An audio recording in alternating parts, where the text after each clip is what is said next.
but what is it that makes Shen Yun different? Well, one really unique thing, especially from the inception of Shen Yun, is that we are not in China. We are not under the Chinese government's thumb. And so a lot of artists who are in that environment realize very quickly that they just become a propaganda tool by the communists in China.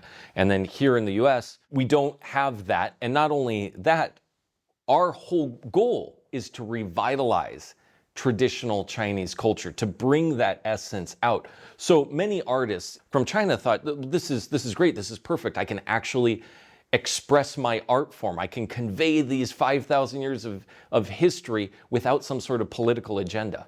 And of course, viewers of this show will be familiar that, in communist regimes, absolutely everything falls into the service of the communist agenda.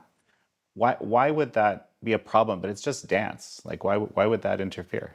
In China, many of the companies there, if not all, are used in these various propaganda programs, usually used to praise the Communist Party. Whereas the true art form is going to be praising the divine, really. That is imbued in traditional Chinese culture because there are various philosophies and spiritual practices, and that you just see that permeate throughout traditional Chinese culture.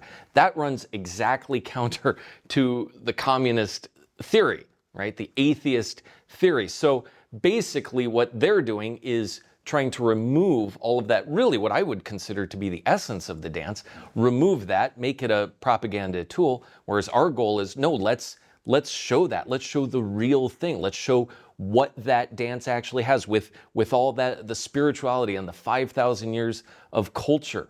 Jared, so for people very familiar with Shen Yun, they might understand there's a deep connection between Shen Yun and Falun Gong, but for those that might not.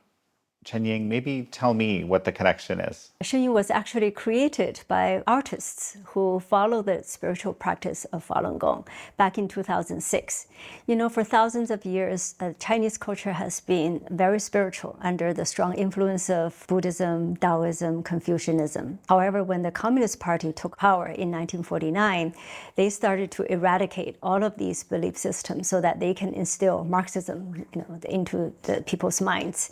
So I think it really comes down to mind control. For the last 70 years, they changed textbooks. They basically try to brainwash people and re-educate our new generation without these traditional beliefs in there.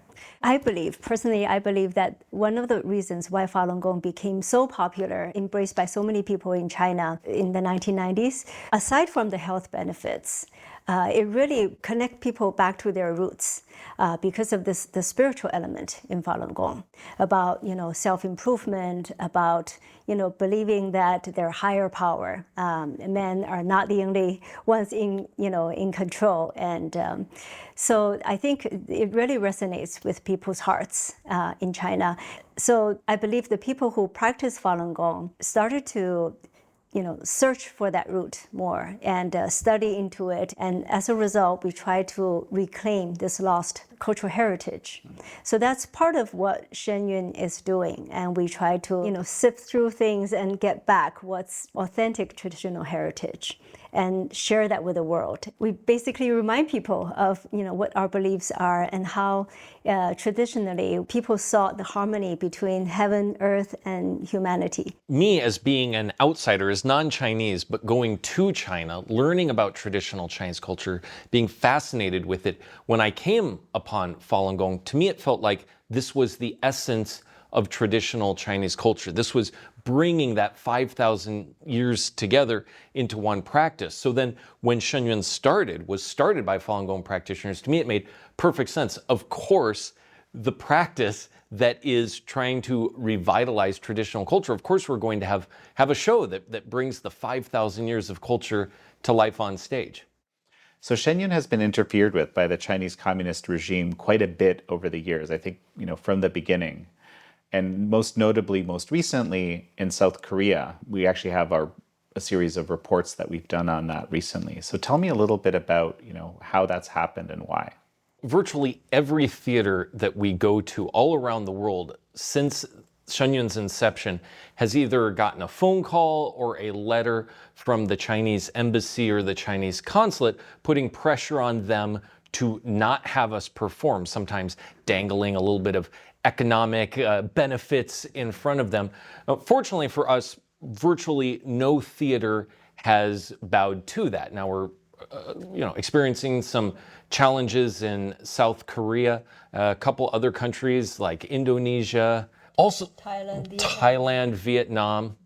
Also, too, some things that we've experienced, and this was one time that during my tour, I remember that we got up in the morning and somebody had slashed the tires. Somebody had seen that, but it was slashed just deep enough that there was still air in the tires, but that they would burst while we were driving.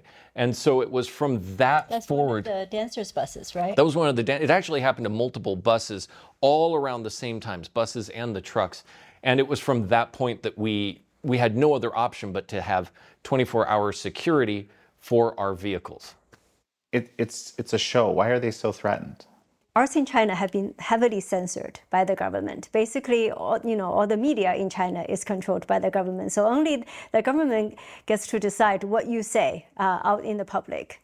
But here we have Shen Yun, made in the US, that's outside of the reach of the Communist Party, and we have refused to be subjugated to their rules and to their liking.